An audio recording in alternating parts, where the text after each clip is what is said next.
రాష్ట్రాల సముద్ర జలాల్లోకి తమిళనాడు మత్స్యకారుల బోట్లు అక్రమంగా ప్రవేశిస్తున్న ఘటనలు మరోసారి వెలుగులోకి వచ్చాయి. నెల్లూరు జిల్లాలో సుదీర్ఘ విరామం అనంతరం ఈ నెల 14 నుంచి మత్స్యకారులు సముద్ర వేట ప్రారంభించిన నేపథ్యంలో ఈ ఘటన చోటు చేసుకుంది.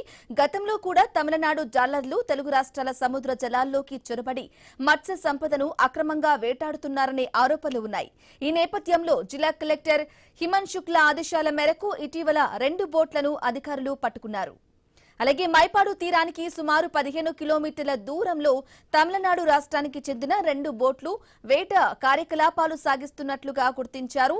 సమాచారం అందుకున్న పోలీసులు, మత్స్యశాఖ అధికారులు సంయుక్తంగా చర్యలు చేపట్టి ఆ 2 బోట్లను స్వాధీనం చేసుకున్నారు.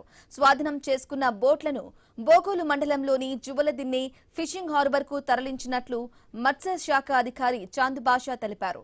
ఘటనపై విచారణ కొనసాగుతోందని, సముద్ర జలాల్లో అక్రమ వేటకు పాల్పడే వారిపై కఠిన చర్యలు తీసుకుంటామని అధికారులు హెచ్చరించారు.